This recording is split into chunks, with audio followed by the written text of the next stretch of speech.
لا حول ولا قوة إلا بالله العلي العظيم.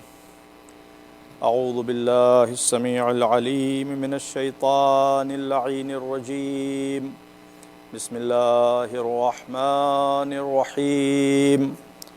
الحمد لله رب العالمين بارئ الخلائق أجمعين باعث السفراء الأكرمين، والصلاة والسلام والتحية والإكرام على أشرف الأنبياء والمرسلين حبيب إله العالمين سيدنا ومولانا أبي القاسم محمد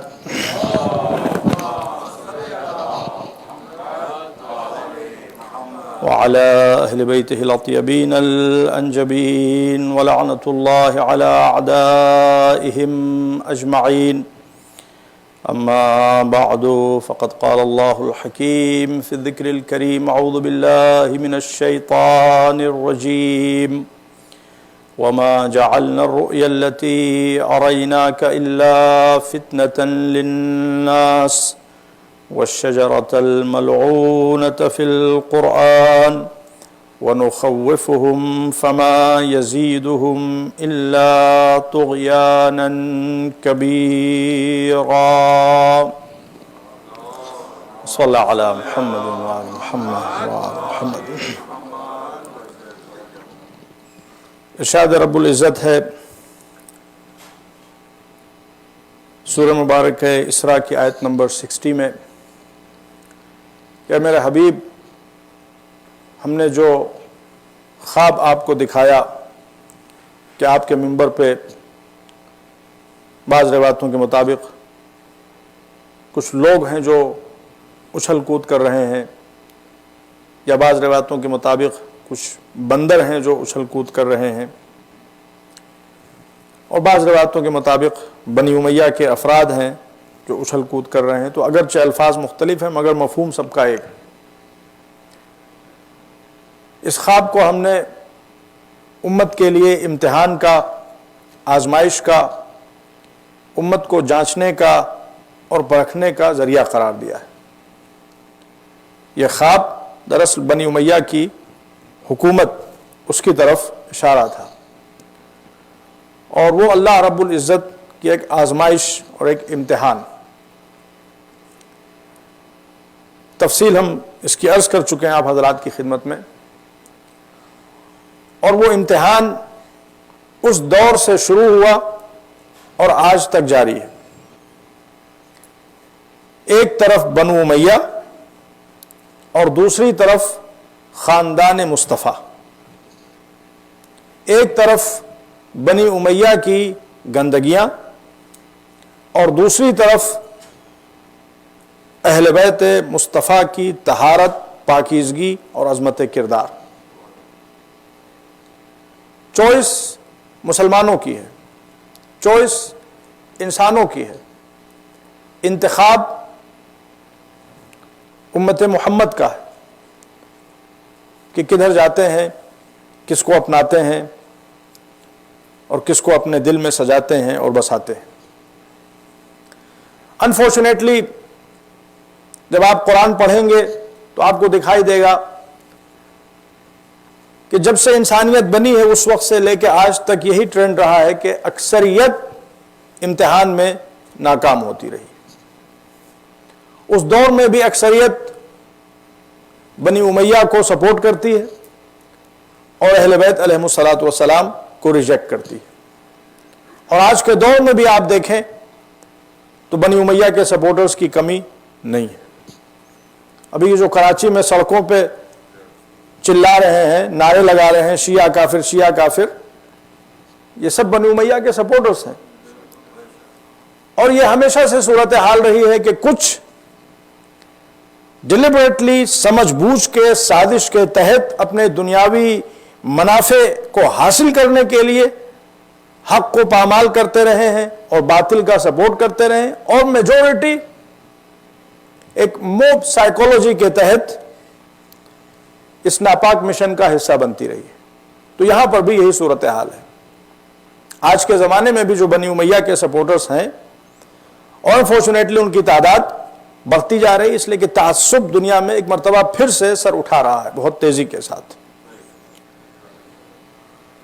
لیکن اکثریت جو مسلمانوں کی ہے، جو میجورٹی، وہ بس ایک موب سائیکولوجی کے تحت ان موقع پرستوں کا اور ان زر و مال کے پجاریوں کا سپورٹ کر رہے ہیں۔ کل ہم نے قدر تفصیل کے ساتھ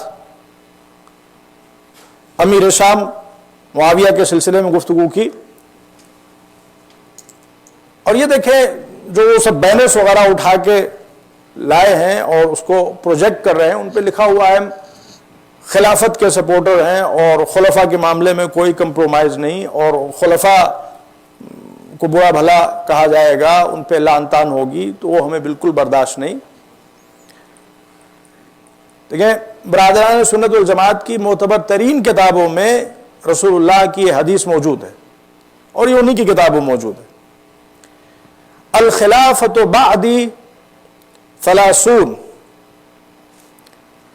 خلافت میرے بعد صرف 30 ایئرز تک جاری رہے گی، ثم یعود ملکا عضوضا، پھر اس کے بعد خلافت ختم ہو جائے گی اور ایک ویران کن، سب کچھ ہڑپ کر جانے والا، لوٹ لینے والا سسٹم دنیا میں نافذ ہوگا، جسے ملوکیت کہا جائے گا۔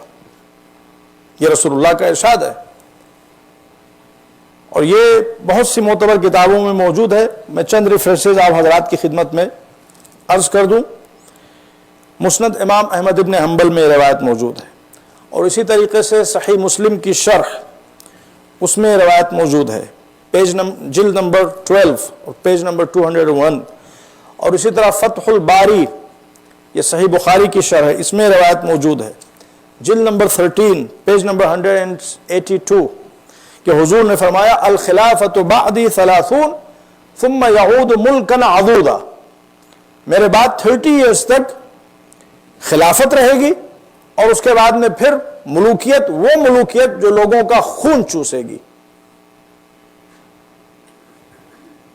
جو سر تا پیر ظلم و ستم کا شاہکار ہوگی۔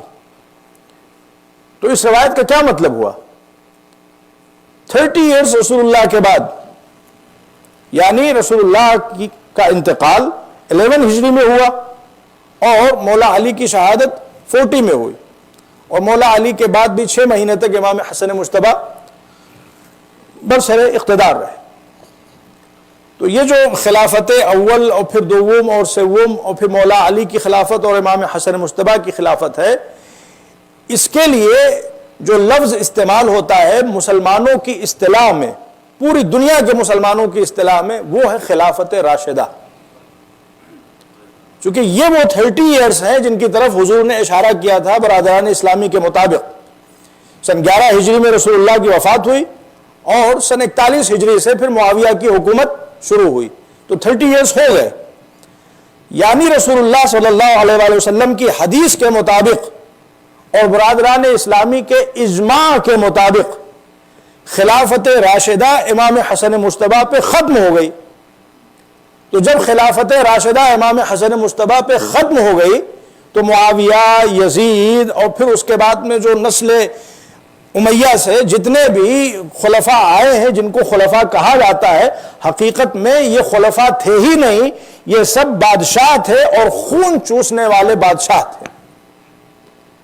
تو جب یہ خلیفہ ہے ہی نہیں، تو پھر آپ کس نام پہ ان کا دفاع کر رہے ہیں؟ اب خلفاء کا دفاع کر رہے ہیں، اور ناموس خلافت، ناموس خلافت۔ جب یہ خلافت ختم ہو گئی اور یہ خلفاء رہ ہی نہیں گئے، تو آپ ڈیفنس کس بات کا کر رہے ہیں؟ یہ ایک بہت اسٹرانگ پوائنٹ ہے جس پہ امت مسلمہ کو غور کرنا چاہیے۔ اور اگر آپ بہت اچھی طرح سے اس مفہوم کو سمجھنا چاہتے ہیں، تو ابو العالیٰ مودودی کی، جو برادران سنت والجماعت کے بہت بڑے اسکالر تھے اور انٹرنیشنل لیول پر ریکگنائز اسکالر ہیں، ان کی کتاب ہے، کیا نام ہے اس کا؟ خلافت اور ملوکیت۔ یہی ٹاپک ہے اس کتاب کا، آپ اس کتاب کو پڑھیے۔ اور اس میں انہوں نے جو معاویہ بن ابی سفیان کے جرائم بیان کیے ہیں کہ کس طرح سے خلافت کو انہوں نے ڈیویٹ کیا ہے وہ تفصیل کے ساتھ اس میں آپ کو ملے گا. میں چند نمونے ابھی آپ کی خدمت میں عرض کروں گا اس کتاب سے بھی اور دوسری کتابوں سے بھی کہ کس طرح سے بدعتیں اس شخص نے عالم اسلام میں رائج کی ہیں اور کتنا زیادہ اسلام کو تہوبالا کیا, کتنا زیادہ اسلام کو نقصان پہنچایا. اسی طریقے سے علامہ اقبال مفکر اسلام انہوں نے بھی تو یہی کہا جو امام حسین علیہ السلام کے حوالے سے ان کی مشہور زمانہ نظم ہے فارسی زبان میں, اس میں انہوں نے یہی کہا چن خلافت رشتے از قرآن گسیخت, جب خلافت نے قرآن سے اپنا رشتہ توڑ لیا, یعنی جب امیر شام کی حکومت آئی تو پھر خلافت حقیقت میں ختم ہو گئی. جو قرآن کی خوشبو کچھ دکھائی دے رہی تھی امت مسلمہ میں اور حکمرانوں کے کردار میں وہ بھی جاتی رہی. تو جب یہ خلیفہ ہے ہی نہیں تو پھر اس کا دفاع کس بات پہ کر رہے ہیں؟ اور